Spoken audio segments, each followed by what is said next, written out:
Good morning, almost afternoon. I'm Debbie Osborne, Director of Land Protection for the Conservation Foundation of the Gulf Coast.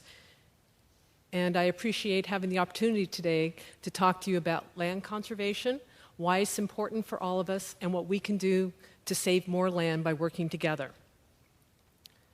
This is a map of course, the Charlotte Harbor Estuary watershed, and the green is all the currently preserved and protected lands. I'm sure you're all familiar with that map. What I wanted to show you is what the counties within that watershed are doing. And I highlighted in yellow the percentage of each county that's conserved and the per acre per person amount. And I think it's interesting that you can see the rural counties can have a very high per acre because of their low population, and looking at what is happening in our more urbanized counties, how important it is for their land conservation as well.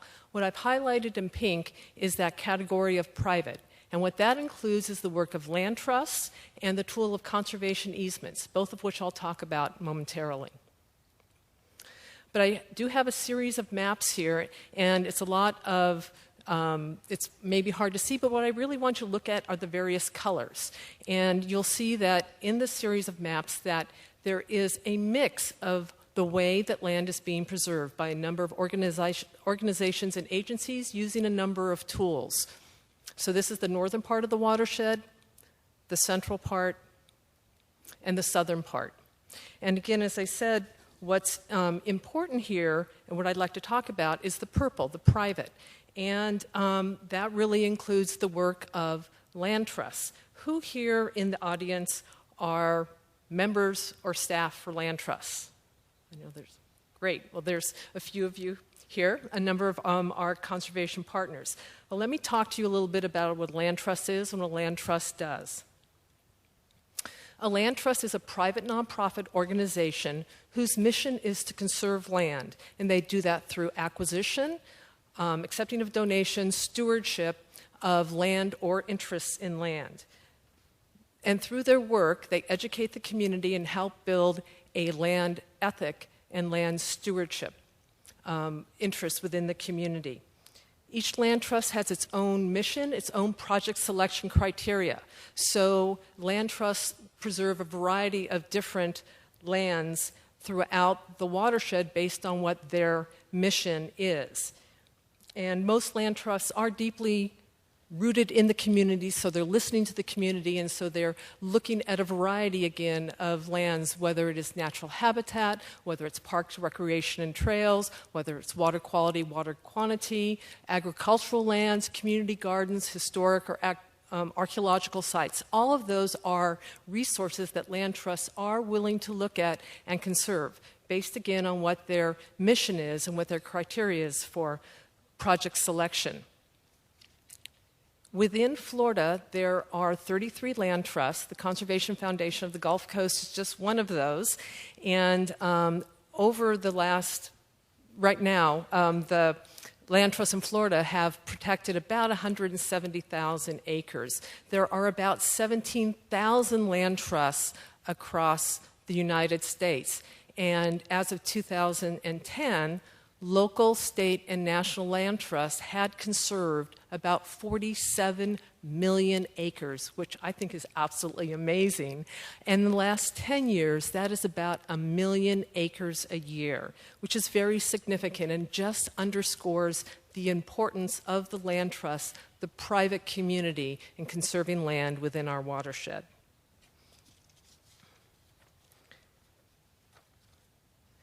So I tried to pull together a summary of what the land trusts are in our watershed, and I may have forgotten the Conservancy of Southwest Florida.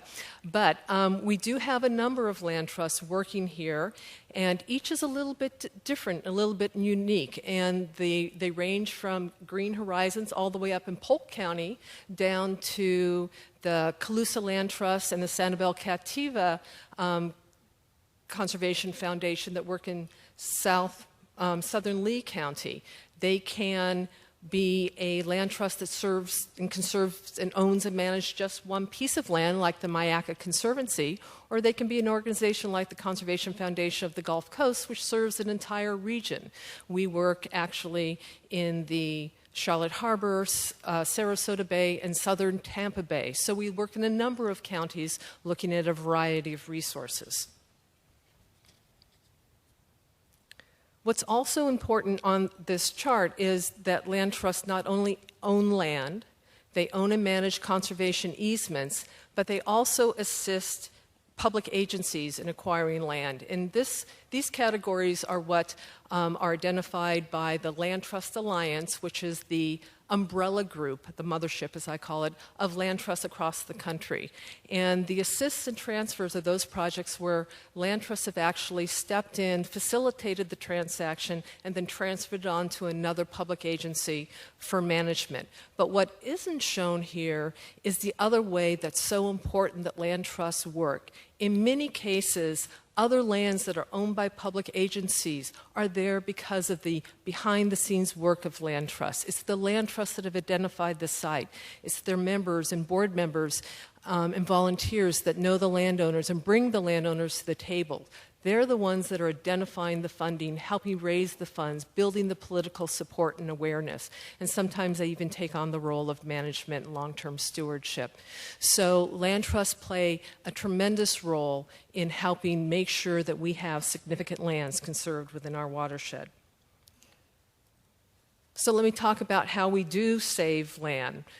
The easy way, you think, is purchasing and owning land. But in reality, that isn't easy. A lot goes into being able to acquire a piece of property, whether it's through donation, whether it's running around and fundraising with a number of variety of funding sources like the very popular and successful Florida Communities Trust grants, or whether it's something that is given as a mitigation project through the disturbance of land from development, road building, or mining.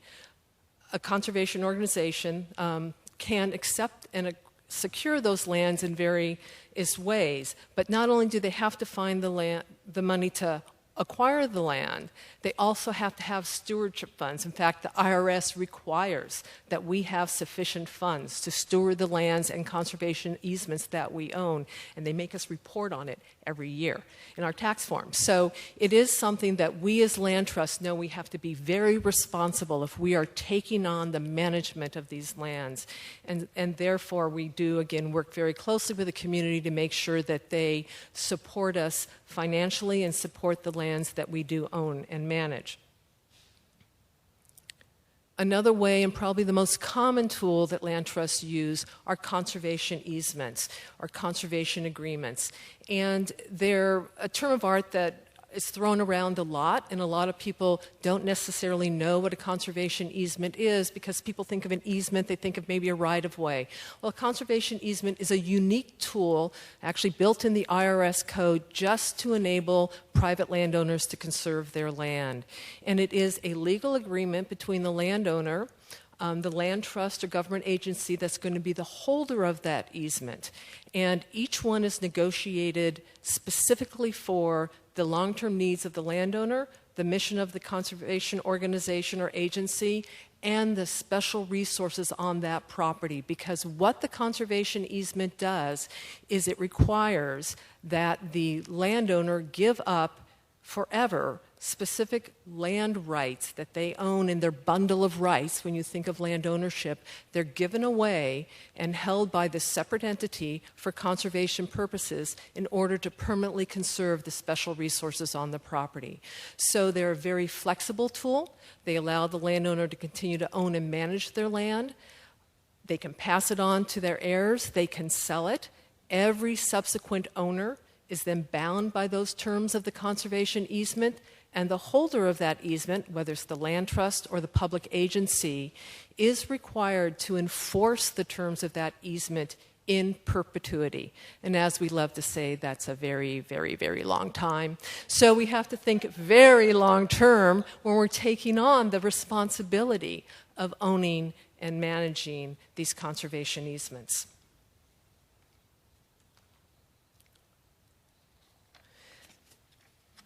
Another way, as I said, is that land trusts help public agencies acquire various properties. And so much now requires partnerships. The only way these really special, important places are being conserved are through partnerships. So I'd like to describe one partnership that Conservation Foundation of the Gulf Coast was part of to show you how complex these land conservation deals can be, but also how much can be accomplished if we work together. So in 2012, Conservation Foundation was able to raise $3 million to acquire a 150-acre addition to Robinson Preserve in Manatee County, which is a very popular and a really spectacular natural resource park located right where Tampa Bay and Sarasota Bay meet, right at that peninsula. And it is, the 150 acres was up for being sold for development right at the heart of the park. If you see the park in green and the outline in red was the property that was going to be developed, and it would have the view of the park. So, of course, those homes would be very valuable because they'd be looking next to a spectacular open space resource. It's often very difficult to raise $3 million, particularly when you only have about 6 months to do it and a property is threatened by development. From my years of experience, it often takes multiple funding sources over multiple years. But in this case, we are very fortunate to get a single grant from the Mosaic Foundation to buy that property. And again, within about 6 months of actually having this opportunity be presented to us. We acquired the land, we donated to Manatee County. Then Manatee County took the very unusual step of the Board of County Commissioners voting to permanently restrict the property by placing a conservation easement on it than they gave to us, the Conservation Foundation. We now have the right of enforcement against Manatee County to ensure that this property forever remains a natural area park. I think that's cool. The next step was that just this past June, Manatee County used that gift that we gave them, $3 million of land value, and successfully applied to SwiftMud for $3 million in restoration funds so that this property can be restored, the wetlands and hydrology on the property. So it really is a creative, multi-year, but important partnership that took place. And I want to thank all the partners. I know the number of them are here. So we do have a lot of protected land. And we often hear that people say, oh, enough land's protected. We don't need any more of that. We have enough parks, natural resource areas, water storage areas, aquifer, all that stuff. It's done. We're fine. We don't need any more. I don't believe this, and I hope you don't either, because we know we need more land. The economy is growing. It's recovering. Building is starting up again. We're seeing it, and more is being planned. As Nicole said so effectively, it's also being planned under weaker and weaker restrictions. So more is going to be impacted. But as more people and visitors come, they want to get outside more. So we're going to need more land just for our own use and enjoyment. But we know we also need it for habitat. We do need it for flood protection, water quality protection. We need to protect those, the ecosystem, the natural functions that we depend on for life. And so we need to make sure everyone knows that we need more land. As Nicole said, the natural resource is an economic driver for this region. Do we hear other people say we have enough art venues or enough shopping malls? No. They're economic drivers, supposedly. Nature is an economic driver, and we need to continue to support it. So we know that we want to make those connections. We know that we need to continue to, as I said, have the various natural recreational resources that really do benefit our economy. As Nicole said, it brings real dollars into our local and state coffers. It does provide our recreation and visitor market. It helps reduce health risks and costs. We all know about the child, separation from nature and autism, obesity. All these issues are made better if we get outside and enjoy nature. So what is it going to take? I believe that it's going to take a very organized, collaborative, and rigorous effort to rebuild the ethical and financial infrastructure for us to continue to be able to conserve land in this region. So how do we start? My plug. Vote yes on Amendment 1. Yay! Florida has an incredible history of supporting land conservation. You just have to look around you at the number of acres that are protected and what's available for your use and enjoyment. And we know that this will bring real dollars without any new taxes. And it's on the November ballot. We need to support it, and we should be out there making sure other people are going to support it as well. This is the current distribution. It's sort of hard to see of how the Florida Forever funds are spent. What is important to know that when Amendment 1 passes in November, that's when the work begins, because this distribution, whether it goes to the state, whether it's in the Florida Community Trust grants that are going to be available to local governments and to land trusts, if matching grants are going to be required, if it's only going to be for conservation easements, or if there will be fee purchase, all of that is going to be up for discussion and reauthorization in the next legislature when Amendment 1 passes. So we need to be ready. We need to be working together. We need to make sure that this distribution in the next 10 to 20 years meets the needs for our communities and our stressed environment. So get ready. We're all going to be talking about this, or we should, to make sure that, again, these funds are going to be used appropriately. Yes, the federal government is a partner, and it's going to take partnerships to get the job done, but they won't and they can't be the only player at the table. Congress does continue to appropriate funds. They are working on actually extending the tax benefits for conservation easements, which is a really good thing. But even if you look at the federal funding, except for, you see the Land and Water Conservation Fund federal, that is for buying lands for our national wildlife refuges and our national parks and our national forests. Every other federal funding source requires a match, right? So where are we going to get that match? Well, some people think it's going to come from the Restore Fund. And, you can get a headache just trying to look at this. But really the bottom line is the funds are starting to flow. And we're talking billions of dollars that are going to be coming from the BP oil spill settlements. Billions. It's going to be split up all across the Gulf. And so some is already coming to Florida, and some of that is going to the state to mitigate impacts from the spill, but they're already having a discussion. Is that going into habitat, or is that going into infrastructure? Some of it's going to go directly to the counties, and they can spend it on anything. No rules, regs, just go spend the money. And then some is going to be going to the National Fish and Wildlife Foundation for a competitive grant process.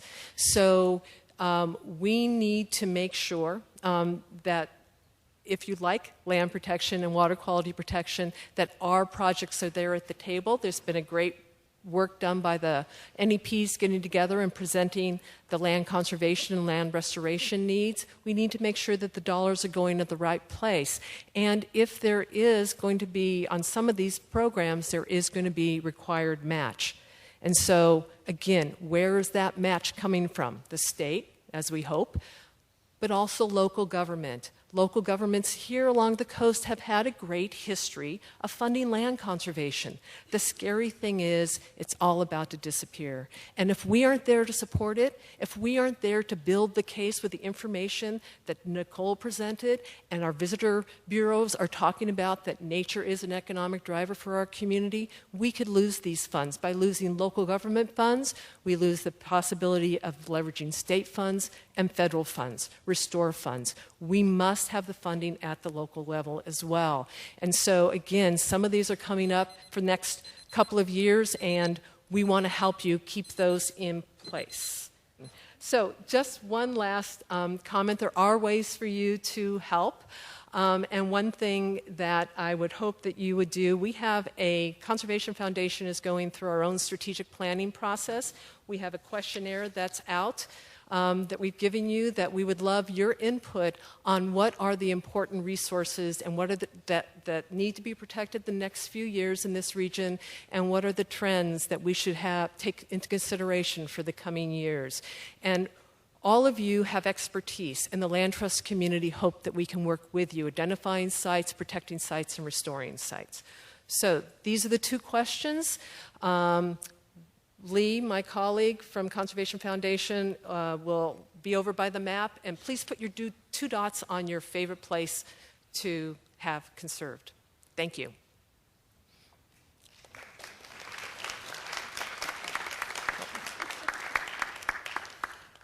Questions? Ms. Osborne, you spoke to our commission on Monday. My name is Cheryl Cook. I'm a commissioner from the city of Northport. And I'd like you to briefly tell the audience what it was you were requesting from the city. Unfortunately, we didn't get the votes to back you up. The previous speaker did make a comment, and I'm trying to bring the audience up to snuff. She said, we live in an environmentally sensitive area.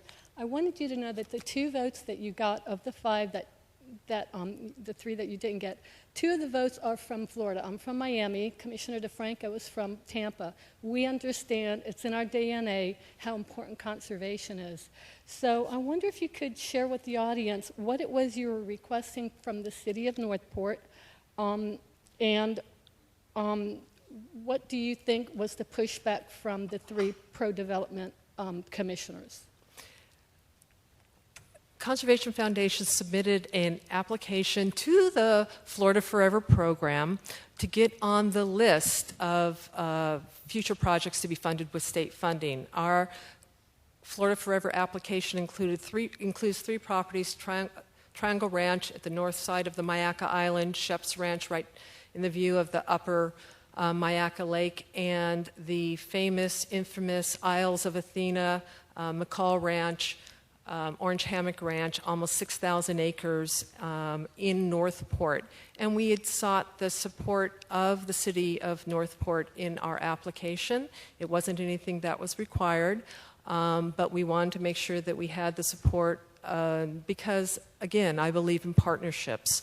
And there was a concern that our proposal didn't allow for potential economic development within Northport, that this 6,000 acres may not be allowed to be developed. So it was, and what I believe is important for me to point out is it's our responsibility as a land trust that wants to conserve a piece of property to make sure that the elected officials know and support it. And so we need to take on an education effort of the members of the Northport City Council so they understand why this property can benefit the community, and perhaps at something that size, 6,000 acres, there may need to be a potential for limited development sensitively done.